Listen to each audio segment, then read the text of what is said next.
Friends, ever since you people have heard that the great handloom society Charkha is at the verge of collapse, is at the verge of declaring insolvency, we are receiving thousands of phone calls from across the country and even from abroad.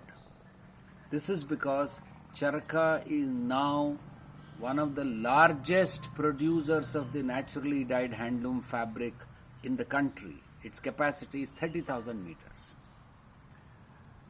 You may be having doubts as to why has Charkha reached this predicament. Is it because Charkha has become corrupt? Is it because the women of Charkha, the rural women of Charkha have suddenly become inefficient and are unable to hold the society? No. Even this year, Charkha is on profit. Then why is it that we have reached this situation? For the last 1.5 years, friends, ever since this deep economic crisis hit us, and especially since 4.5 months since economic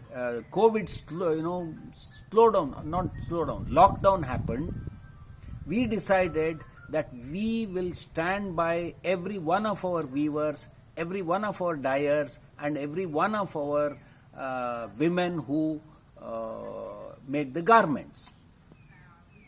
We have done that, and as a result, we have accumulated 3 crore rupees worth of paid up stock.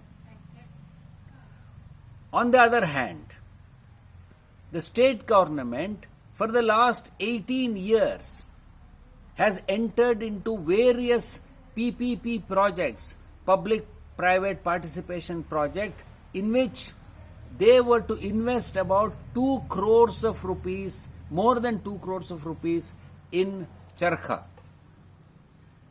In that amount, our own participation of more than 1.5 crore of rupees, we have already invested, we have made those projects, but let me tell you of the shameless situation that exists in the bureaucracy.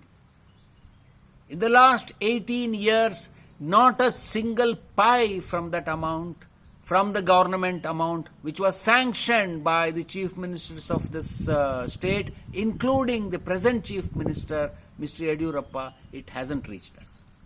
It hasn't reached us because of red tapeism and because of various reasons which I don't want to say it through my mouth and sully my mouth. This is the reason. So friends, the women of Charkha are starting a satyagraha from tomorrow. Tomorrow they are going to assemble in hundreds in front of the village panchayat and are going to do a Shramadan. They are going to clean up the entire panchayat premises and entire thing, and then sit for half an hour in silence and give them the letter which we have sent to the chief minister explaining this whole situation, and come back. After that, our women will continue to work in Charkha on mud work.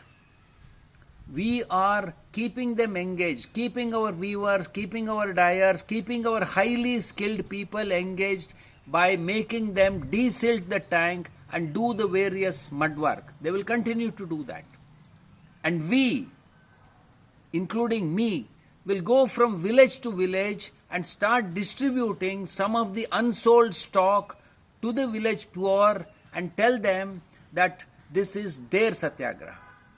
Meanwhile, whatever stock that can be sold has all been sent to the various cities, and it's all available in our shops, and it is also available online.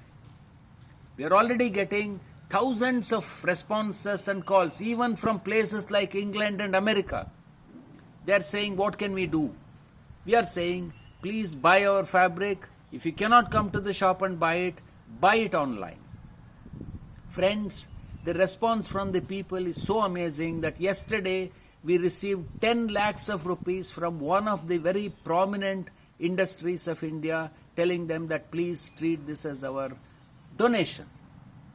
We have written to them with thanks and we have told them that, look, we do not want to accept donation because we are also a dignified enterprise like yours. So please accept in return 10 lakh rupee worth of gift coupons which you can distribute it to your employees and they can buy desi stuff.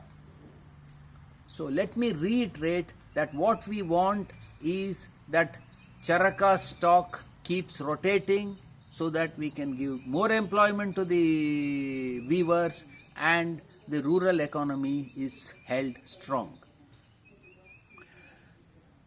Friends, we in Charaka, all the rural women of Charaka and me as their leader have decided that this is the second independence movement. Yes, this is the second independence movement and we want you people to join in this independence movement by first coming in as consumers but going out as activists. That's all we expect out of you. Come and buy it as a consumer, but go out as a consumer, as an activist.